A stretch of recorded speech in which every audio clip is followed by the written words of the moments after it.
Okay, agenda. Do you want to briefly talk to it, or just take it as read and open for questions? Take it as read, Your Worship, and answer any questions that may be forthcoming. I'll open it up to Councillor Kipper. Yeah, I don't so much have a question but a statement, Eric.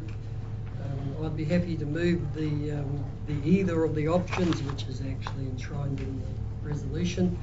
I just want to comment on the submission itself on 7(2) strategic corridors, which mentions State Highway 1 between Taupo and Turangi. I just want to say that in a meeting with a then transit member, I put a question to that member about the safety of cycling on State Highway 1 in this section of the road, and his response was simply that cyclists shouldn't be on the road. The other point to make here is at the bottom paragraph is that the route issues around the lake and the desert road should be addressed in the foreseeable future, another flowery sort of a term, and of course in the submission it submits that we should be dealing with it now, and I wholeheartedly agree with that.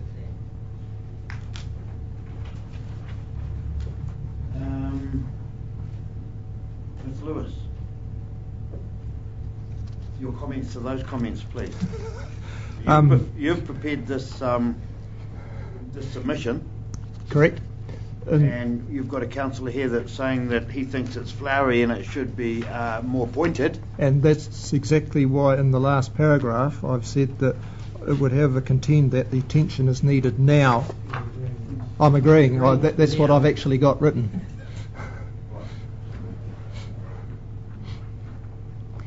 The foreseeable future is what's in the strategy. In the document, yes. Yes. What I'm suggesting is it should happen now. And that's what I agree with. Yeah. It should be now. Okay, I've got myself confused. Yep. You're quite right. On the wrong side of the fence. You're friend, not foe. Yes, correct. Okay, well that's good. So you're moving that, Councillor Kevin? Moving it. Seconder? Councillor Kirk, all in favour? Carried. Thank you very much, Mr. Lewis.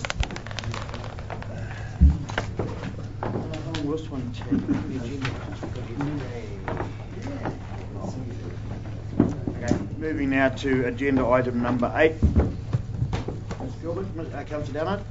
I put forward a motion to move the suggested resolution.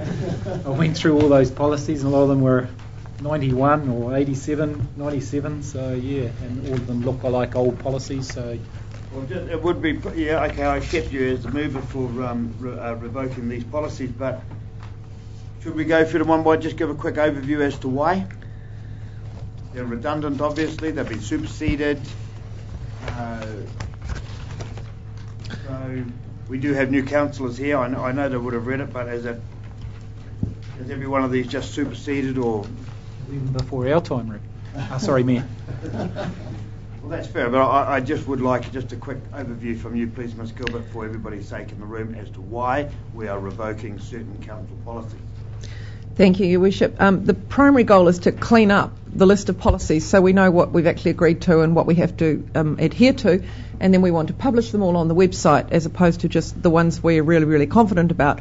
And in that process, we've discovered a huge number of things that are just now entirely redundant. Many of them are out of date. Many of these policies related to specific decisions for specific activities. For example, on page 8(2) in Schedule 1, we have policy E, reporting structures for Taupo District wholly owned companies. We don't own these companies anymore. I'm not sure what you need the policy for. Other ones have been changed by changes in legislation. Hang on, what about these other companies we've got?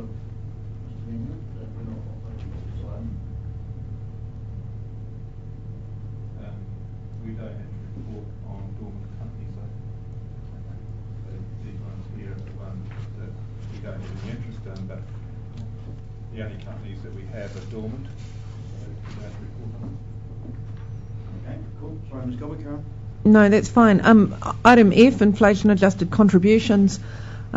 essentially, we now have a DC policy. You will be involved in DC policy decisions when we're doing the long-term plan. This policy is just completely redundant.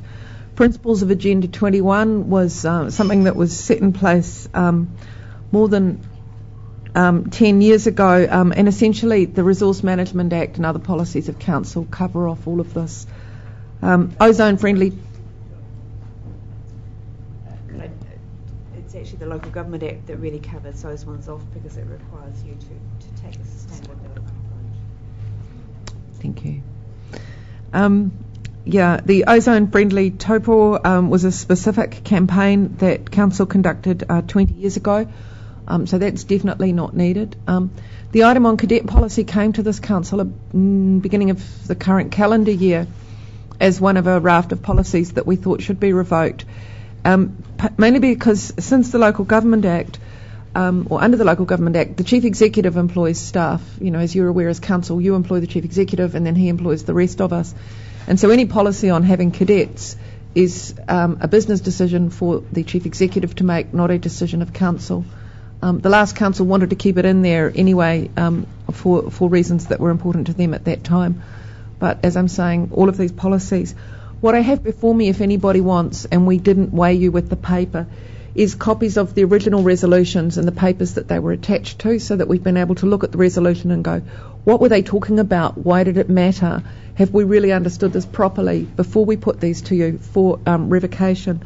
And for those of you who've also been around a very long time, you may have in the past seen a copy of the policy manual.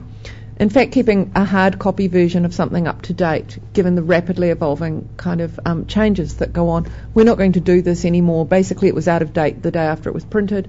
That's why we want to use the website, and then we can update sections as necessary, and you will always have access to an updated set of policies. Okay, that's great. We've heard today how libraries will be redundant in the near future. So that's great. We don't need to fill our library up any further. Councillor Hickling. Whilst I could see the value of perhaps not having a policy on a cadet policy, I'd like to be assured from the CEO that we are still interested in training perhaps cadets or young people in our organisation to be able to at least move on to perhaps a higher position. I think it's important for an organisation of the council in our community to at least be able to have some, should we say, student training or whatever you like to call it within our organisation. So providing the CEO can assure us that that'll still take place, I'd be comfortable with not having a policy.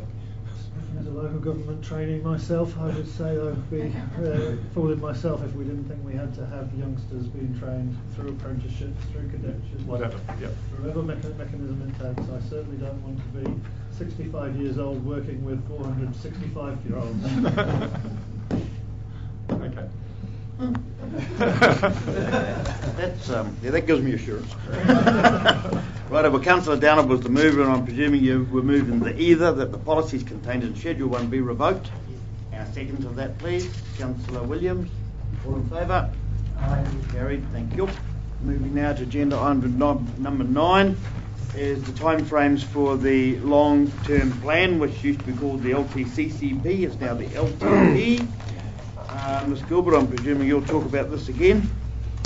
The timeframes are being handed out as we speak.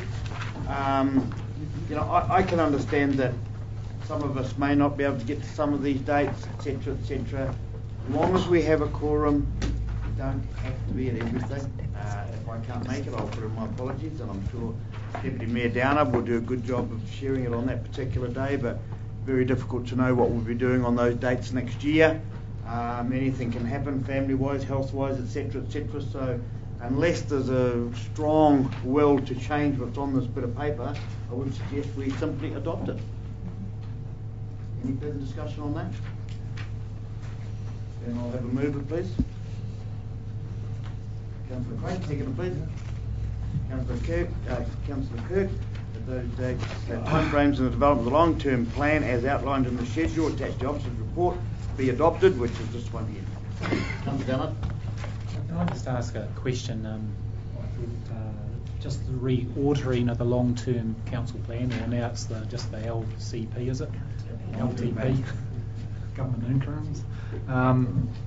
Is there any way we can advocate during the process of the LTP to get a cheaper audited fee, or is that a general set fee right around the country? I mean, I just found that exorbitant for all the work that we put in, and here central government puts it on to us that we get charged that amount to audit something that we, I find it hard to understand that it's aspirations and dreams that we kind of have and forecast 10 years down the track, and then we get audited on that and told that we haven't done it properly when we've got 10, 11 different people that come from different backgrounds with different ideas, listening to different people in public in the thing, and then get charged $100,000 to get audited, to get slapped across the hand to say whether we've done it properly or not.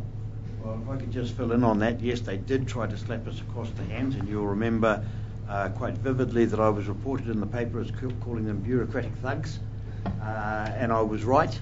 They came and officially apologised to us that they had been that they were wrong and they'd been strong-handed. But as to their fee, that is set on a population basis.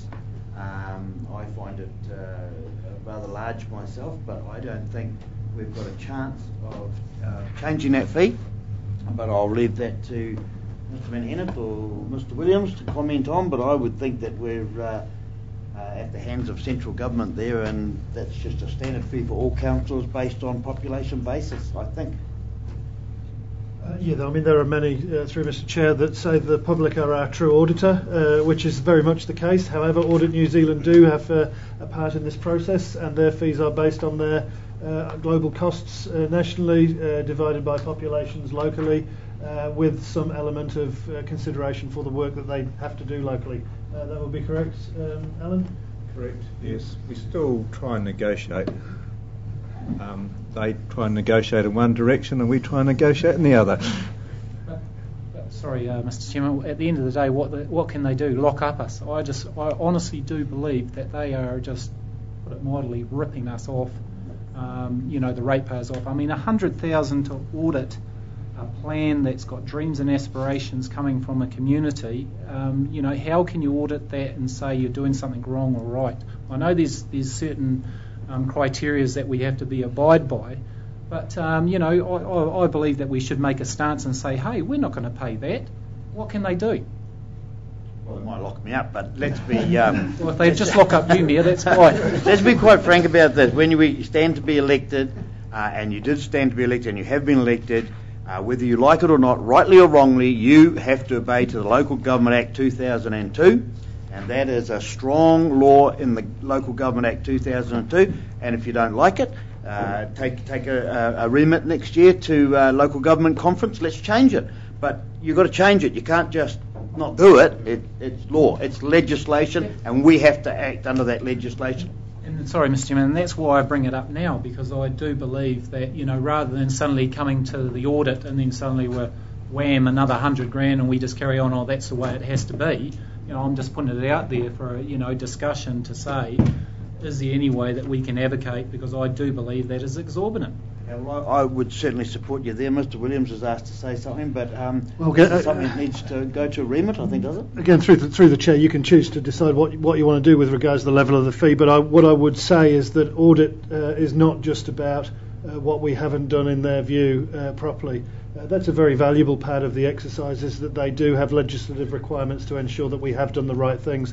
But what Audit New Zealand's value to the process is also to act as a benchmark for national processes, LTP processes, and provide advice both back to local government New Zealand, local authorities and central government in terms of where globally across the country people are doing things, what they consider to be best practice, and how local authorities could work better in terms of the way that they do things. So there are positives that do come out of the process, but albeit quite expensive. So I don't want to get into that. I just wanted to say that Audit New Zealand does have a very positive side to the exercise, as well as the enforcement side. Well, I'm sorry, Mr. Chairman, you struggle to convince me. I went away to the Rural Provincial Forum, which is all rural and provincial mayors, and the common theme at that is that central government don't listen to us. And, for Audit New Zealand to slap a $100,000 bill on us and then, to get a gel between central government and local government, well, I think we're getting, done both ways, sorry. Well, I think most of us probably agree with you, but it unfortunately it's law, and if you want to change it, you have to change the law. And yeah, that's true too. But that's fine. That's what we're here for. But we're approving a timeline. So okay, we can bring that up at another time, and if we want to take that further by doing submissions or remits or something, so be it. Councillor Downer, you might even like to see what support you've got around other local councils around the Bay of Plenty, and United we stand, and United maybe they will fall. However, we had a mover and a seconder for the timelines, and I forgot who they were. And all those in favour? So carried. Thank you very much.